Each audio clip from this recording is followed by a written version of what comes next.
আসসালামু আলাইকুম বন্ধুরা, তোমরা সবাই কেমন আছো? আশা করি ভালো আছো। তো থাম্বনেল দেখে বুঝতে পারতেছো যে আজকে আমরা কি শিখাবো। আজকে দেখাবো যে সরকারি চাকরির ফটো এবং সিগনেচার কিভাবে রিসার্চ করতে হয়। তো প্রথমে আমরা প্লে স্টোরে চলে যাব। প্লে স্টোরে যাওয়ার পর আমরা সার্চ অপশনে ক্লিক করব। সার্চ অপশনে ক্লিক করার পর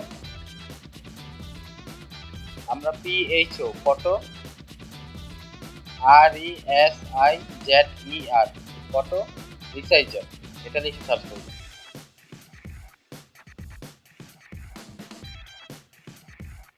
সার্চ করার পর আমরা ফটো অ্যান্ড পিকচার রিসার্চ এটা ইনস্টল করব। আমার ইনস্টল করাই আছে, তাই আমি ওপেনে ক্লিক করব ডাইরেক্ট।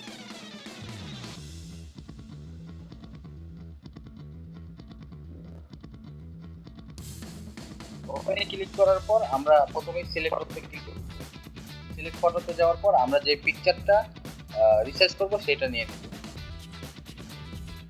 আমাদের পাসপোর্ট সাইজের যে ছবিটা আছে সেটা নিয়ে নেব। নেওয়ার পর আমরা নিচে দেখব রিসাইজ লেখা আছে, এখানে ক্লিক করব। রিসাইজ লেখার ক্লিক করার পর আমাদের কতগুলো অপশন আছে, তো আমরা কাস্টম রিসাইজ, এখানে কাস্টম রিসাইজে ক্লিক করব। তো সাইজটা দিয়ে 300x300, এটাই হলো আমাদের সরকারি চাকরির ছবির সাইজ। তারপরে আমরা সুন্দরভাবে আমরা আমাদের ছবিটি রিসাইজ করে ফেললাম। তারপর আমরা দেখাবো কিভাবে সিগনেচার রিসাইজ করতে হয়। তার প্রথমে আমরা সিলেক্ট ফটোতে ক্লিক করব। সিলেক্ট ফটোতে ক্লিক করার পর আমরা সিগনেচার নিয়ে দেবো। আপনারা খাতায় সাদা কাগজে সিগনেচার ক্লিক করে নেবেন। তারপর রিসাইজ অপশনে আবার ক্লিক করব। নিচে রিসাইজ অপশন আছে, সেটাতে ক্লিক করব।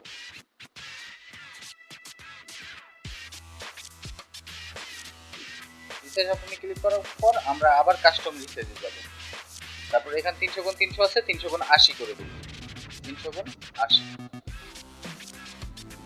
300x80 করে দিলেই ওকেতে ক্লিক করলেই এখানে স্ট্রেস যে অপশনটা আছে সেটাতে ক্লিক করব। স্ট্রেচ